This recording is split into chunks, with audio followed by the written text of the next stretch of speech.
Hello, I'm Tom Bailey, and in today's Speaker Stories episode, I'll be getting to know Caspar Craven, who is a serial entrepreneur and a leading authority in achieving big, bold goals through high performance teamwork. He has built and sold a tech business for seven figures and has also worked as a CFO and a KPMG in previous roles. So, Caspar, hello, and a very warm welcome to today's episode. Hi, Tom. Great to be here with you. Thanks for the invite. Yeah, thank you so much. And just out of interest, whereabouts are you in the world right now? So today I'm in Surrey, just outside London. So nowhere particularly exotic. No, but I'm sure you've got some speaking gigs lined up this year, hopefully abroad as well. But we'll get on to that. So thank you so much for that. And I just want to share a little bit more about you before we do get started. So Caspar has sailed around the world, not once, but twice. And the first time he led a team on a trophy-winning racing yacht in the BT Global Challenge. And the second time as a captain of his family team with his wife and three young children who I believe were all under the age of 10 at the time. They were my children as well, which always helps. Oh, great. That does, yeah. You can tolerate them maybe a little bit. I just realised in the intro there, some children, no, they were mine. Great.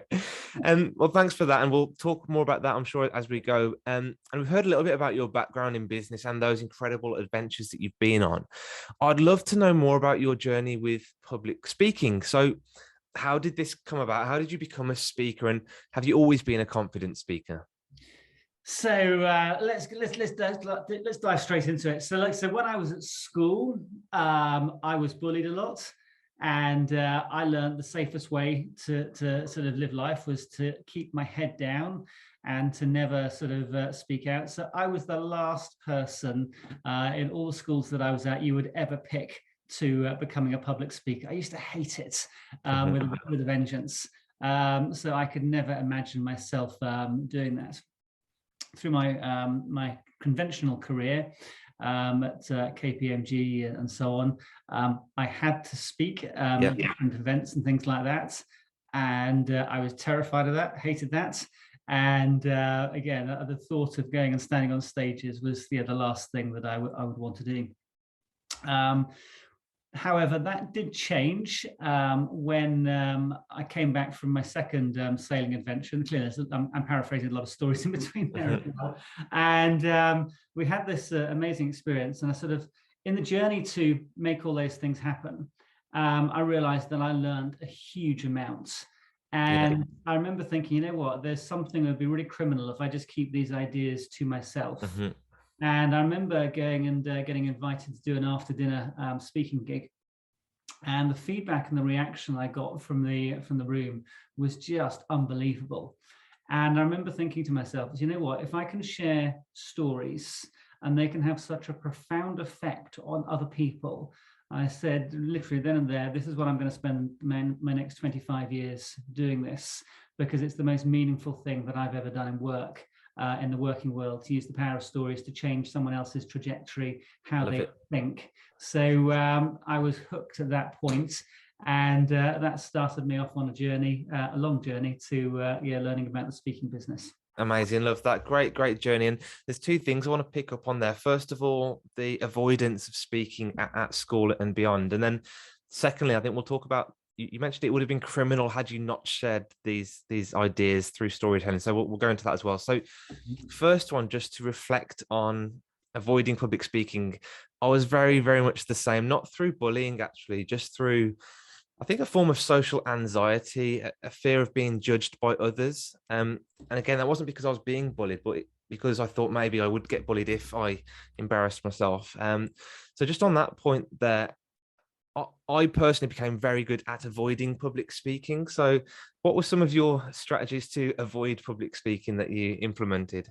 You know that thing, who wants to put your hand up? Who wants to get involved in this? You'd be the last person to do that. You know, like the worst thing was, you know, when you're in a room of people, let's say I remember being at different work things, and you've got a room of 8 people, and you've got to go around the table and you've got to introduce yourself. And you're sitting there and it's just like, oh, you just got that horrible feeling in your stomach. And it's just like, you don't hear what anyone else is saying because you're so terrified about, you know, what are you going to say? Am I going to look like an idiot? You know, all those sort of horrible thoughts going through your head. So like you, I would just try and avoid it at all costs and not be in those situations. Although Yeah. it's somewhat inevitable, Hmm. to sort of, work your way up the corporate ladder, that you're going to have to do some more of that. So I gritted my teeth and did it, but I Yeah. didn't do it. So Yeah, that really takes me back to being in a team of 10, and I was the eighth person to speak, and it just gets progressively worse. That feeling of dread, that fear, you're going bright red and shaking before it's even got to you. I can definitely resonate with that. my arms are getting sweaty now, even just thinking about Yeah, I know, it. it's taking me back. Just being there, Mm, and yeah, you just want to get through your words as quickly as mhm. possible, and you're not enjoying the situation, and Yeah. yeah, just get me through this. Yeah, and I think, a lot of this, there's a lot of psychology behind this, but it's ultimately that fear of others' opinions, fear of judgment, fear of making a mistake, embarrassing yourself, having people laughing at you, and all of that is there. But like you said, you gritted your teeth, you did it anyway. And then did you find that once you had started to do it, did it become a little bit more comfortable, and did it help with your career trajectory as well once you did start doing it? So when I was in the conventional corporate world, never particularly enjoyed it. Hmm. When I started launching my own businesses in the early 2000s, actually it became quite an important way for us to share ideas. And I developed a number of different ideas. And actually, I started to enjoy it a little bit more then, sharing those ideas, because I had important things that I wanted to share. And I remember making the mental switch. Actually, it's I made the let's say I half made the mental switch, that it's not about you, it's about the impact on the other people, Yeah. and they want to hear the ideas. Hmm. And that's a theme that I've definitely developed through my speaking. But in my entrepreneurial world, definitely got more comfortable with it. Not entirely, but more comfortable. So Yeah, that's a huge point about pivoting the spotlight off you towards the audience. And if you can really think about how much value can I add or give to this audience through my stories, through my expertise, through sharing, that's where my focus should be on. Not, am I going to trip over my words? Am I going to make a mistake? Am I going to embarrass myself? It's how much value can I give to this audience? I think it's a great way of reframing your perspective. yeah, absolutely. I mean, to extend that now to the speaking that I do, I mean, candidly speaking, like no one gives a shit about your story. People only Yeah. give a bit about what's the impact that this can have on me. Yeah. And that's a classic mistake, I think, that so many speakers make. And I made it for a long, long time, thinking it's about me and my story. It's got nothing to do with you. You're just a vehicle for delivering a set of messages. And it happens to be through the metaphor of story, but it's not about you. So Yeah. the sooner that switch can be flicked, the better. Yeah, perfect. Great. And so I'm just going to just jump back then to that second point around you mentioned it would have been criminal had you not shared this message. So the question I'm going to frame is that this podcast is called Succeed Through Speaking. What does that make you think of? How important is speaking to yourself in business or in life in general? How important is it? So look, I mean, it's the irony now is the going and standing on a stage and sharing stories. It's the most impactful thing that I absolutely love doing now. And yeah, put in front of audience, I absolutely love it. So yeah, that's pretty much what I can say about that. And then the ideas that come through that. Again, just having had all these different experiences. And I know when I've shared these ideas and got down to detail and workshops with people, and you hear the stories that happen to people, not just in the moment, because people go away after a talk and they get buzzy and they get excited. But then you hear the stories 1 year down the line, 2 years down the line, 3 years down the line of how their world has changed. And it's just like, what, that's truly, truly meaningful work. Yeah. So therefore, it's like, okay, the reason that I'm going to get better at what I do is that I can impact more people. And that is the sole thing that drives me. And Yeah. the number of gigs I get, how much I get paid, that is a result of doing the other thing first, which is focusing on the impact. Yeah, perfect. I think that's a really good point about impact. Because had you wanted to impact lives one at a time, it will take you a lot longer than filling a room of people and impacting all of them at the same time. So it's just a great way to leverage your time, have more impact through using the, I guess, medium of speaking. So yeah, that makes complete sense. I often think, whether I sort of So I'm speaking for a company on the continent next month. And there's, I think it's like 30,000 employees. I'm speaking to 160 senior leaders. And you just think about the ripple effect that goes out from that potentially you can touch 30,000 people inside the company, plus their families. Let's say there's an average of 4 people in a family, that you can suddenly see the ripple effect, the potential for these ideas to germinate and spread. And I occasionally speak at schools, and again, I think about the same thing, that the amount of ripples that can have. So it's not just the immediate audience, it's the audience that sits beyond that. So it's an incredibly privileged position to be in, to be able to share stories that can travel. I love that. And that ripple effect almost puts your slight fear of embarrassing yourself to insignificance, really, compared to what impact you can have. So I guess a lot of people that listen to this podcast, my audience, are scared of public speaking. They may not be doing it yet because they have that fear. So I guess instead of thinking about what could go wrong if I do it, you know, what could go right if I do it, what impact could I have? What's that ripple effect that I could have over my lifetime to other people's lives? It's worth just getting over that fear is what I'm trying to get at, I think. Well, it's interesting. So I've got two things that I've used around that. The first one, which I don't really need to use anymore, because I'll explain why in the second one. But the first one, as I remember, I remember having a scary moment. It was actually on one of our sailing adventures, and you've got a life-threatening moment, and you're there with a child of yours, and you're thinking, it's like, that's proper scary. Going and standing in front of a room in a bunch of people, it's like, which one would you rather be in? Yeah. It's like, well, there's no contest. Yeah. So when you put it in different contexts, what's the scariest thing that's ever happened to you? And then there's this. And we can all find something where we've been terrified, right? Yeah. So that's the first lens, that switch. And then the other one is just a 100% focus on the audience. Because if you are focused 100% on the audience, you haven't got the room to think about yourself. Yeah. What you're thinking about is the impact they're going to have. Then there is no room to think about you. So it's it goes out the window. So yeah, perfect. So we talked about that first keynote dinner presentation that you did, which went really well. And you might not want to talk about these, but have there been any speaking experiences that you remember that didn't go so well? Was there any mistakes or anything that happened where you maybe wished it hadn't gone that way? No, they've all been amazing, Tom. Yeah, I bet. Of course. I'm sitting in my studio right now, and on the wall over there I have these sheets. And after every single speaking gig, I go through and I school myself. Great. Well, even better if. And I'm literally every single thing that I'm doing, I'm taking it apart. I love that. And I'm asked after every single piece of feedback that I can get. So for me, this is my mission, and it's that game of continuous improvement. And yeah, there's been some howlers for sure, and you don't get the reaction that you want, and it's just sort of the uncomfortable silences afterwards and that sort of stuff. So, but you need those because that gives you the feedback. Because there's no way on earth you can start off in any business and just go straight there to being amazing. It's just impossible. So therefore, it's that continuous iteration. And I have this mantra in my head: you're not good enough yet, and and I'll never be good enough. And it's just about saying, okay, how can I improve? And I'll just take apart 1 2-minute segment of the talk and say, okay, how can I make this better? What can I improve?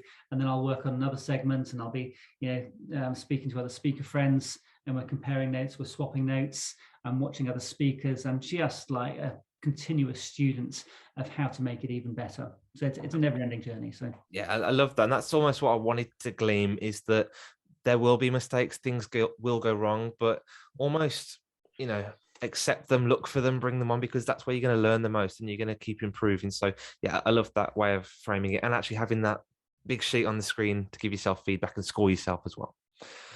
Absolutely, yeah. You're probably always far more brutal than anyone else will be, but that's how you get better, isn't it? So yeah, and if you do struggle with that, you may well be able to find a coach who can give you some feedback as well, or ask you those difficult questions.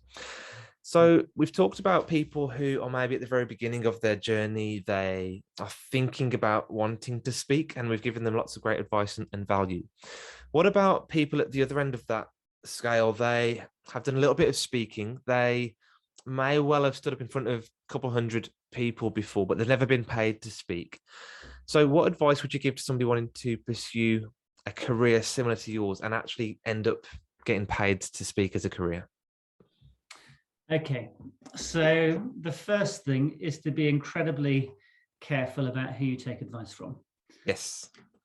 There's, you only want to be taking advice from someone who is a good way ahead of you. I've been tripped up by so many well-meaning people who've given me advice, and you end up going down countless rabbit holes. So, find someone who is in the place where you want to be, Yeah. and doing what you want to do.